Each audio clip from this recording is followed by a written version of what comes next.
AFC West, what to expect. They got Reed. They got brilliance. They got Mahomes. They got talent. They got a pretty good general manager, Brett Veach. I don't think this thing is ending anytime soon in Kansas City. As long as Andy Reid's there, they're going to always be tough. Andy Reid coaches exceptionally well. Not only that, players like playing for him. And you got Mahomes. I think the wide receiving core a year ago, I think, wasn't all that great. I think this year it's going to be pretty good. Kelsey, we'll see. Everybody say he had a bad year last year. You look at his stat, they weren't all that bad. And he got Travis Swift out of it, too. Or Taylor Swift. Yeah, and again, where is his head from one day to the next? There's a lot of paparazzi and all that. But, the defense last year for me with Kansas City was a lot better than I anticipated. They may take a little bit of a step back, but they're still ought to be pretty good on defense. Sean Payton's accomplished a lot. Some of his best work was New Orleans, Drew Brees. He looks like he's accomplishing an awful lot with the rookie quarterback from Oregon, Bo Nix. They're finally healthy at running back. They got 4 healthy receivers for the first time in a group of years. I bet Denver is going to be better than anybody expects. And what do you think about Bo Nix and Sean Payton's linkage? Bo Nix, I got some reservations about him. I know Jared Stidham is there.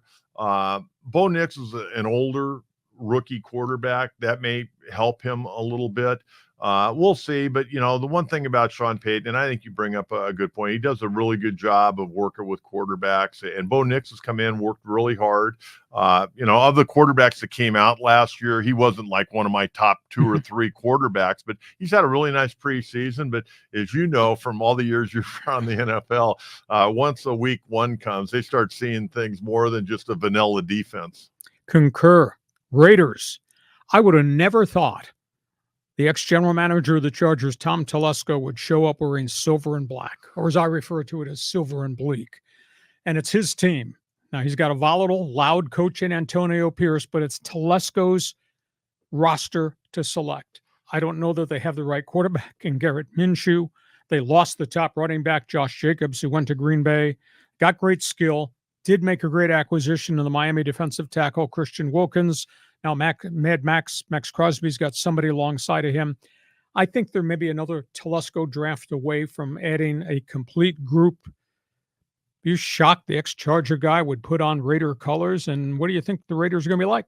No, I'm not shocked. Another opportunity. It's kind of funny. After Tom got let go by the Chargers, I saw him at the Holiday Bowl, and we've all. It seems like every year at the Holiday Bowl, we get in this long conversation.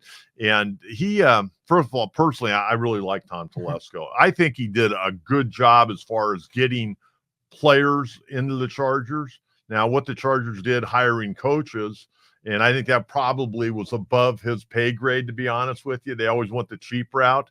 I'd love to see him work with Jim Harbaugh and see what he could have done, but it didn't work out that way. I think Telesco's a really good personnel guy. I'm not sure Antonio Pierce is a long-term guy over there. I mean, he and along with Herm Edwards are a big reason why Arizona State got in all the trouble they were, but that's college football. Antonio Pierce came in last year, got everybody rallied, but now let's see how he's able to get through a 17-game schedule. And again, I think Telesco will do a good job. It'll probably take him another year.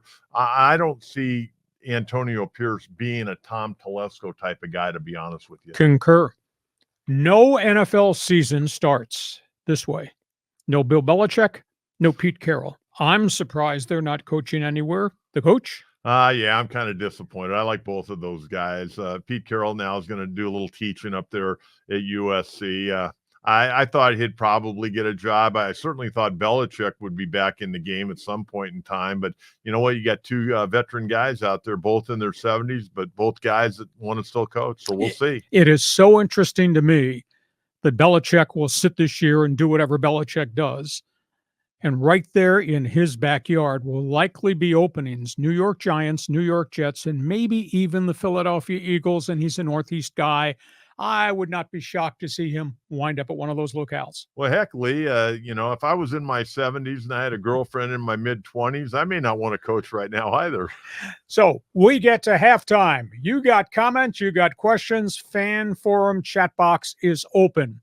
This podcast is brought